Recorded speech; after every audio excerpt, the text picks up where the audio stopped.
de moisson. Amen.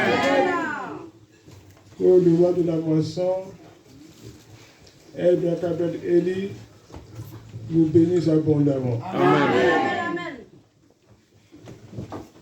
Comme vous le voyez,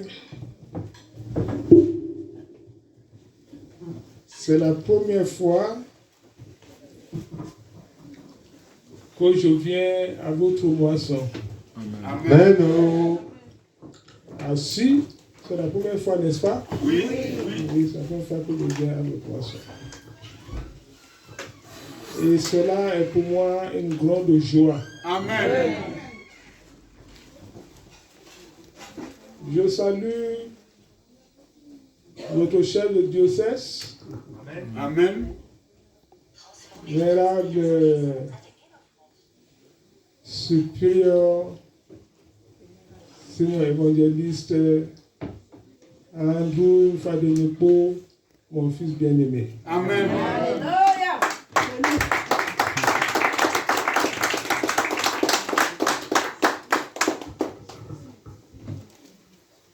Je ne peux plus saluer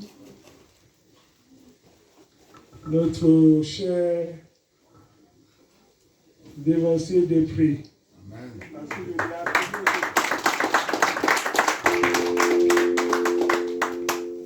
Parce que je l'ai déjà salué tout à l'heure. Et je lui ai fait connaître que son vrai nom spirituel, ce n'est pas des prix, c'est des prix.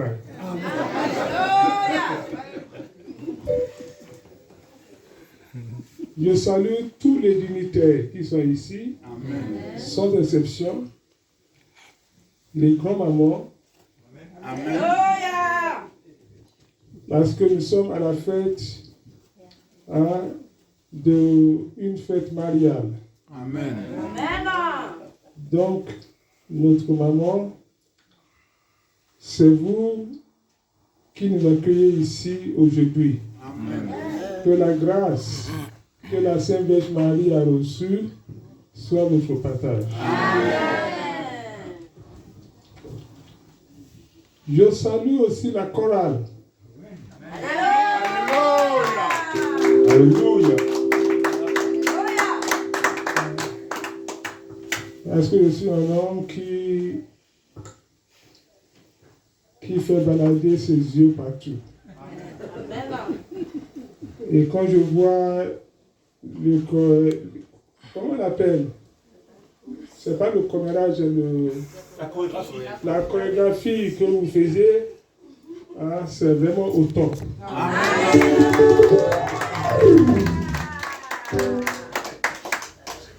Vous me donnez envie d'être des choristes. Mais pourquoi je suis venu à votre chorale cette année? C'est à cause de dévancier Stanislas. Amen. C'est Gobi que vous l'appelez, non? Goyi. C'est à cause de lui que je suis venu. Amen. D'abord, pour une première raison, c'est que je suis toujours étonné et fasciné qu'il est présent dans toutes les fêtes des paroisses. Alléluia. Alléluia. Toutes tendances confondues. Je peux dire que lui, il est un vrai céleste. Amen.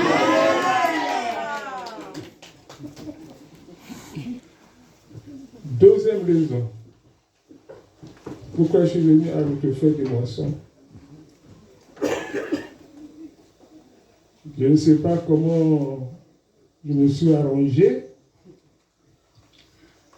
mais je suis tombé sur les travaux qu'il faisait sur la paroisse d'ici. Amen. Il expliquait comment il enlevait coupait les arbres, enlevait les herbes, il expliquait tout. Et c'était facile pour tout le monde, hein, de devenir un bâtisseur. Amen. Hein. Et ça m'a ramené à mon ancien temps, hein, quand nous avons commencé l'église de France. Je pense que le chef de service, c'est des Prague, pour aussi témoigner comment nous faisait, hein, pour que l'œuvre de l'église de France soit sous pied. Et nous remercions Dieu que Dieu nous a non seulement consolidé notre foi, mais il nous a appelés aussi nombreux. Amen. Pour que vous aussi, vous puissiez goûter combien Dieu est bon. Amen. Amen.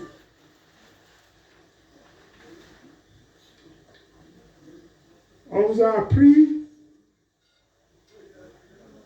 que la moisson, c'est le premier fruit de la terre. Que ce qu'un homme a semé, il moissonnera aussi.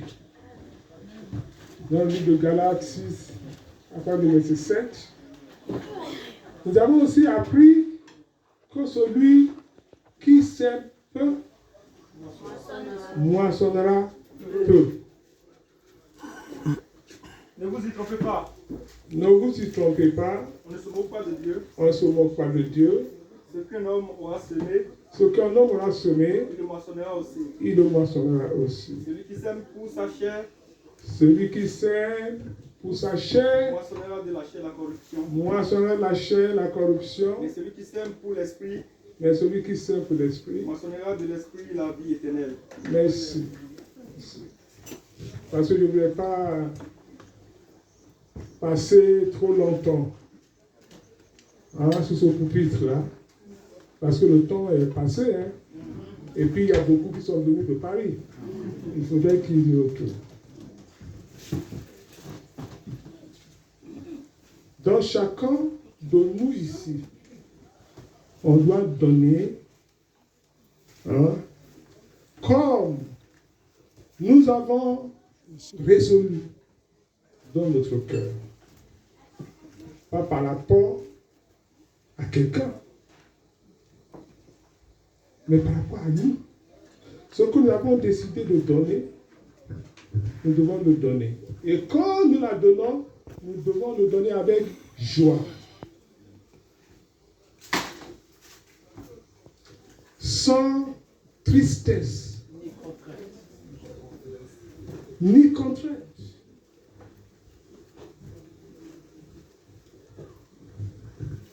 Sans regret.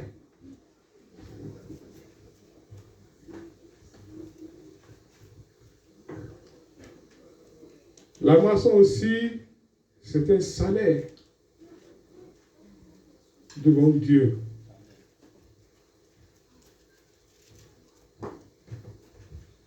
Il est aussi la fin du monde. Le jour de jugement et le commencement d'une nouvelle vie.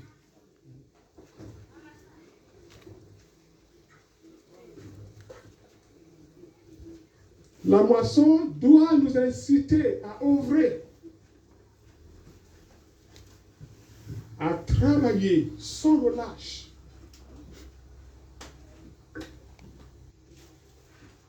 jusqu'à ce que nous rentrions dans le repos de Dieu. Car Dieu travailla 6 jours et le 7e jour, il s'est reposé de ses œuvres. C'est celui qui travaille qui reçoit un salaire, qui est récompensé.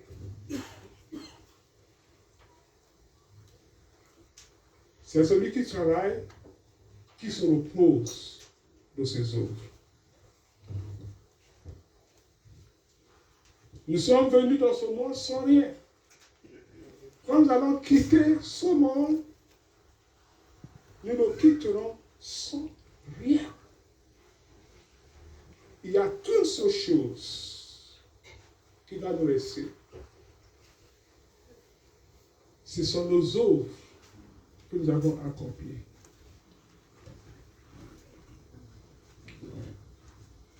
Donc à chaque moisson, qui est la fin d'une saison et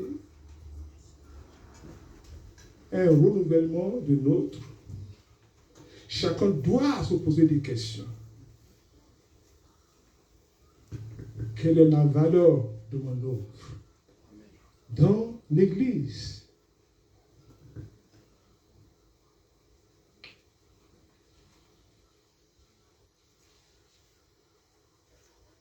C'est la valeur de l'œuvre de chacun qui détermine la valeur de sa vie. Ce que tu veux devant Dieu, ce que tu es dans le monde, dans la société où tu vis, dans ta congrégation, dans ton église, au sein de ta paroisse. C'est ton œuvre qui peut révéler ta valeur, ce que tu es, ta nature véritable. Alléluia. Alléluia. Alléluia. Alléluia. Alléluia. Alléluia. La première lecture, on a dit les deux lectures. Première, Ecclésiaste, chapitre 9, n'est-ce pas, de verset 1 à 10 ou à 14. Première lecture. C'est de verset 1 à 14, je pense. C'est à 10. Oui, J'ai à 10, ok. oui, j'ai appliqué mon cœur à tout cela. Oui, oui, j'ai appliqué mon cœur à tout cela. J'ai fait de tout cela l'objet de mon examen. Je fais de tout cela l'objet de mon examen. Et j'ai vu que les justes et les sages et leurs travaux sont dans la main de Dieu. Et j'ai vu que le travail des justes et des méchants, que leurs travaux est entre les mains de Dieu. Parce que quand je réfléchis en tant qu'homme de chair, je me dis,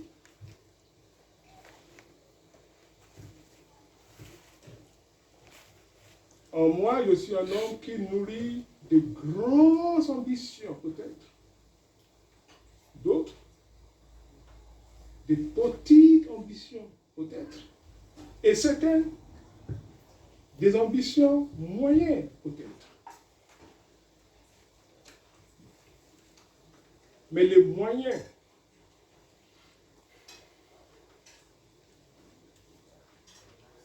pour les assouvir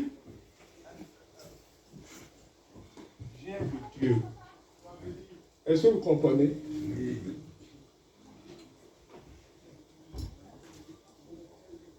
Ce qui est important,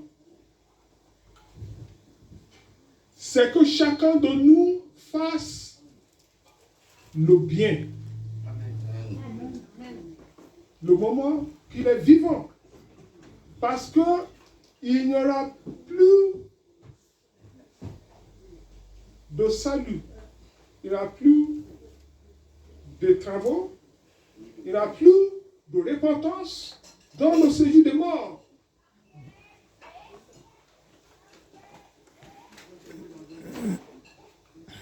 Continue. Et l'amour aussi bien que la haine, les hommes ne savent rien. Oui. de tout devant eux. Tout arrive également à tous. Même sort pour le juste Quand tu sois juste, et pour le méchant. quand tu sois méchant, un jour, tu vas mourir. Je ne suis pas venu pour prêcher l'évangile de la mort, mais je suis venu pour nous rappeler que comme il y a le début de toutes choses, hein, il y a aussi la fin de toutes choses. La vérité. N'est-ce pas?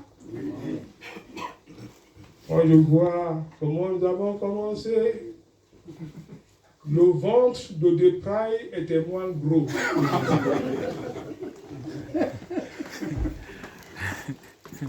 Et moi, mes cheveux gris, hein, n'étaient pas visibles.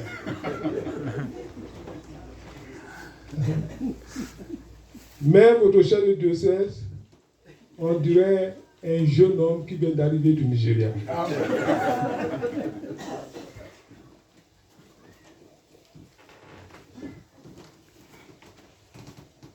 Mais quand je me vois aujourd'hui, je vois des frères, je vois Andrew, je vois même Aloko. Hein? Aloko, c'est encore plus visible. C'est encore plus visible. Et quand je vois que je suis devenu grand-père 9 fois, et que je suis arrivé,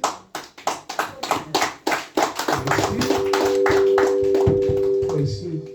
Je ne sais pas si c'est honorable de m'applaudir pour ça. Parce que ça prouve que je suis un grand fornicateur.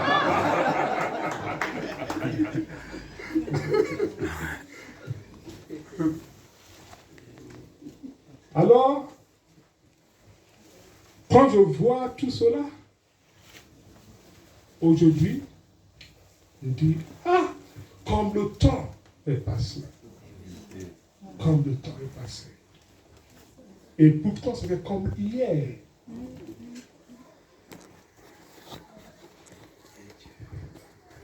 On n'était pas nombreux. Aujourd'hui, on est. Amen, amen, amen, amen. On pensait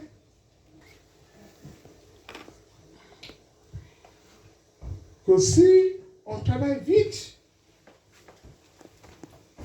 le travail, on allait arriver à bout du travail.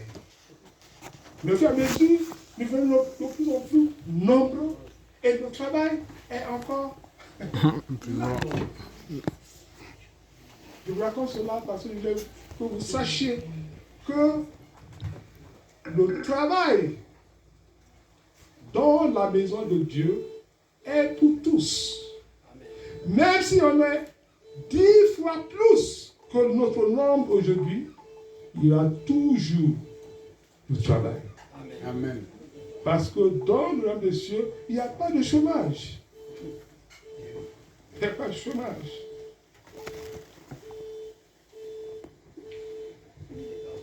Et comme Saint Paul a écrit dans le 1er Corinthiens, dans son chapitre 3, verset 9, il dit, nous sommes ouvriers avec Dieu.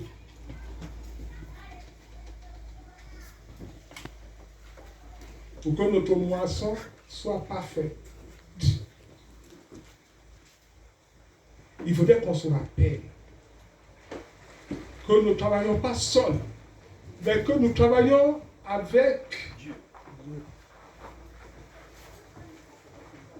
Un Dieu qui est puissant, qui est merveilleux et qui a tout entre ses mains.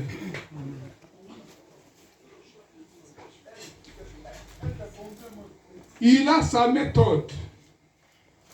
et son organisation de l'œuvre que chacun de nous doit suivre. Parce que nous ne sommes pas seuls. Alléluia. Alléluia. Ce n'est pas une entreprise familiale. C'est une entreprise de Dieu. Amen. C'est pourquoi chacun dans l'Église doit ouvrir bien ses yeux, ouvrir bien ses oreilles. Observer.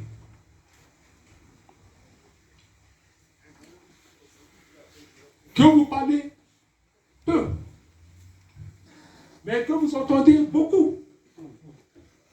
C'est la meilleure manière d'apprendre le travail. Est-ce que vous comprenez? Amen. Alléluia. Alléluia. Est-ce que vous avez compris? Amen. Je suis en train de vous livrer mes secrets.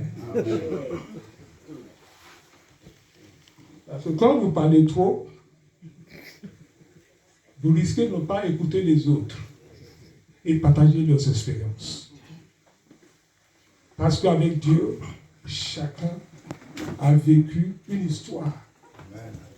Et l'histoire de Stanislas est en train d'être écrite.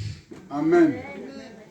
Chacun doit avoir une histoire avec Dieu. Amen. Parce que lui, maintenant, il a dit, quand j'ai commencé la paroisse était tout petite. J'ai essayé de l'agrandir. Il va sortir les documents, n'est-ce pas?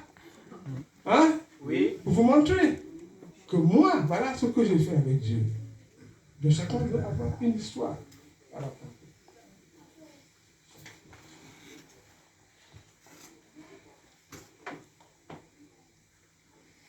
En ce qui concerne notre thème,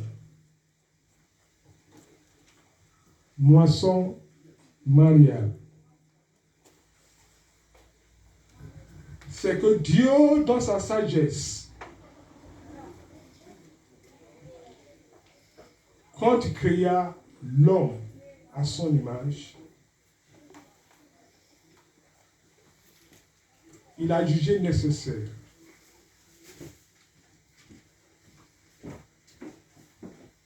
de sortir la femme de l'homme à cause de la tristesse de l'homme. Parce qu'il se sentait seul dans cette immensité.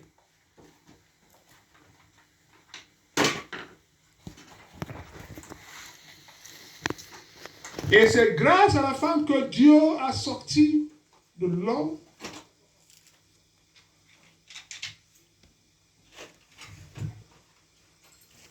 que Caïn et Abel étaient nés. C'est eux qui ont peuplé le monde. Parce que la volonté de Dieu, c'est que nous, les êtres qu'il a créés, que nous soyons fécondes et multipliés et que nous remplissons la terre. Il a voulu encore plus. Il a voulu que nous continuions sa création. Il nous a parfaitement associés à sa création. D'ailleurs, tout ce qu'il a créé, il les a amenés devant Adam. C'est lui qui donnait le nom de chaque chose créée.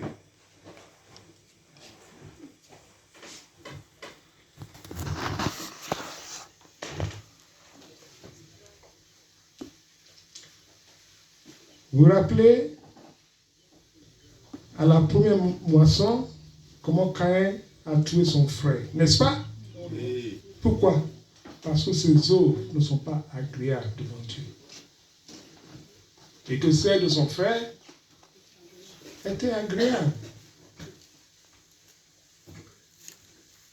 Saint-Marie de Cran, vous êtes en esprit cette année. pour choisir pour thème la moisson Marianne.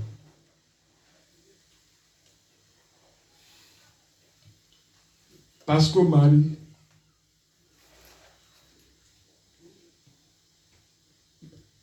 qui est la deuxième Ève,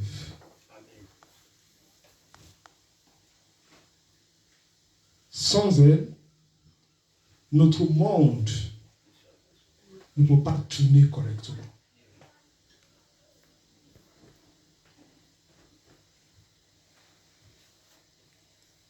Par sa douceur, par sa chasteté, par sa générosité, par son amour pour nous, les créatures de Dieu, elle a volontairement laissé le Fils de son entraille comme sacrifice expiatoire pour le sauver. Amen. Si Marie n'a pas été choisie, le salut n'allait pas arriver jusqu'à nous. La vérité. Et quand Marie apparaît quelque part, c'est pour implorer la miséricorde de Dieu pour les hommes qu'il a créés. Parce que même le sacrifice de Jésus ne nous a pas changé. Nous continuons à pécher et à faire ce qui est mal aux yeux de l'Éternel. La méchanceté, l'iniquité battent leurs ailes.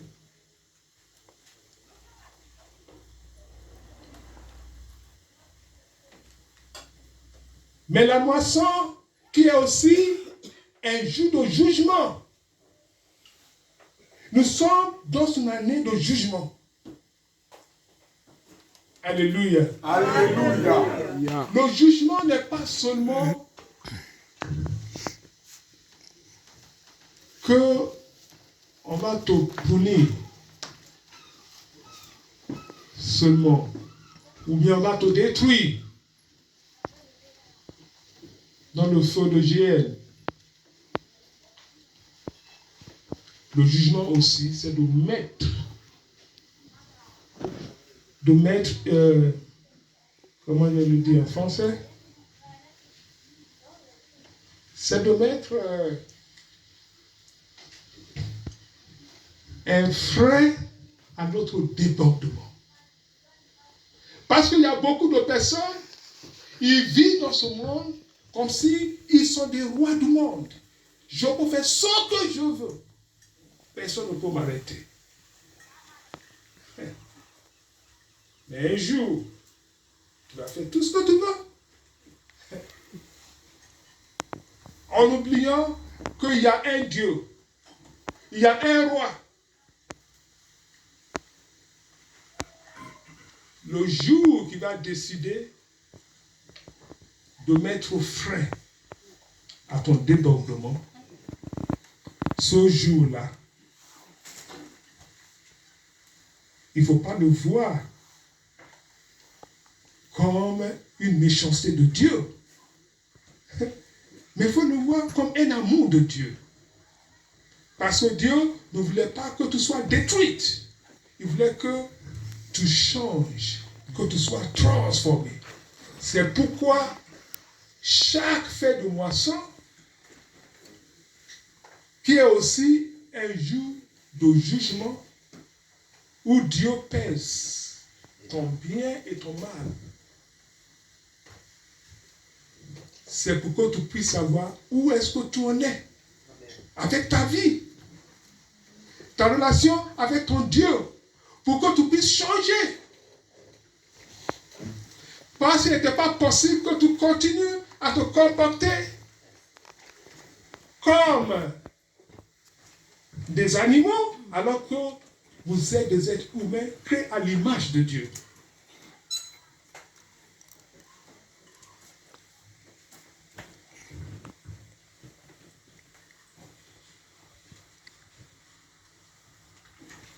Et vous, qui avez reçu une grâce particulière comme Marie, je veux qu'aujourd'hui, vous ayez le regard rivé vers Marie. Amen.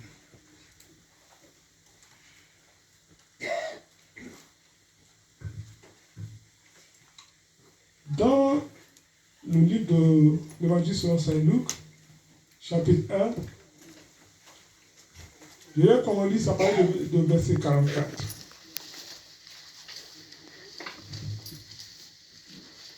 Car voici, aussitôt que la voix de la salutation a frappé mon oreille, aussitôt que la voix de ta salutation a frappé mes oreilles, c'est Élisabeth qui parlait à Marie. L'enfant a tressailli d'allégresse dans mon sein. L'enfant, Jean-Baptiste, a tressailli d'allégresse dans mon ventre. Heureuse celle qui a cru. Heureuse celle qui a cru. Parce que les choses qui lui ont été dites. Parce que les choses qui lui ont été dites. De la part du Seigneur. De la part du Seigneur. Auront leur accomplissement. Auront leurs accomplissements. Amen. Jésus,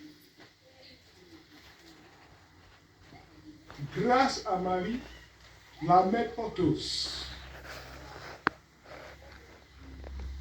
a permis Jésus maintenant de vivre en nous. Nous les pécheurs d'hier. Nous, la risée des hommes. Nous qu'on considère comme des insignifiants. Parce que qui était Marie à Nazareth? Une fille ordinaire qu'on ne connaissait pas. C'est lui que Dieu a choisi pour porter le Seigneur dans son ventre. C'est important que vous ayez les regards rivés sur Marie. À votre humilité.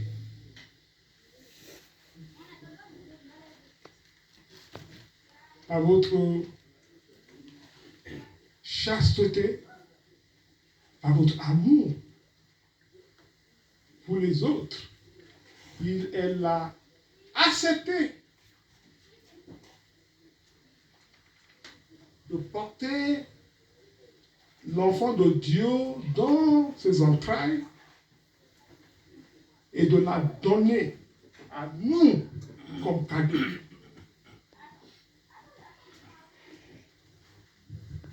Pour être sacrifié pour nos péchés.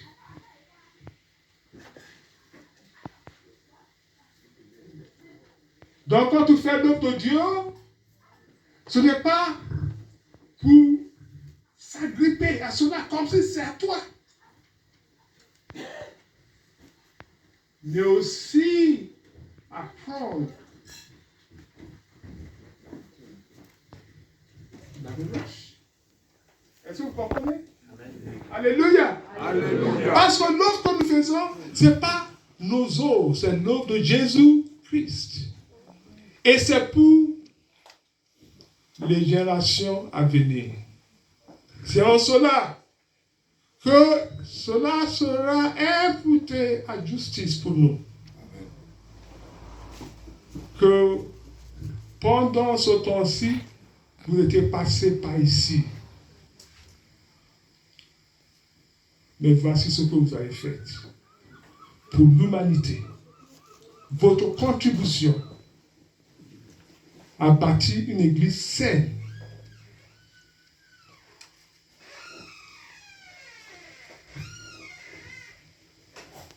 Saint Paul a dit aux Corinthiens,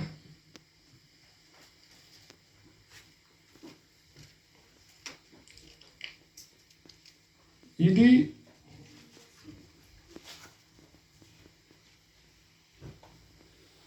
vous n'avez pas besoin de faire une différence entre moi et Apollos. N'est-ce pas? Parce que celui qui est mort pour vous, c'est Jésus-Christ. Christ est-il divisé? Christ est-il divisé? Paul a-t-il été crucifié pour vous? Paul a-t-il été crucifié pour vous? Ou est-ce que au nom de Paul que vous avez été baptisé? Est-ce que c'est au nom de ce poilet que vous avez été baptisé? Hein? Je rends grâce à Dieu Je rends grâce à Dieu de ce que je n'ai baptisé aucun de vous, que je n'ai baptisé aucun de vous, afin que personne ne dise afin que personne ne dise que vous avez été baptisé en mon nom. uh-huh. J'ai encore baptisé quelques-uns. Au reste, que je sache, je n'ai baptisé personne d'autre. Oui, peut-être certains d'entre vous ont été baptisés, mais pas tous. Uh-huh. Ce n'est pas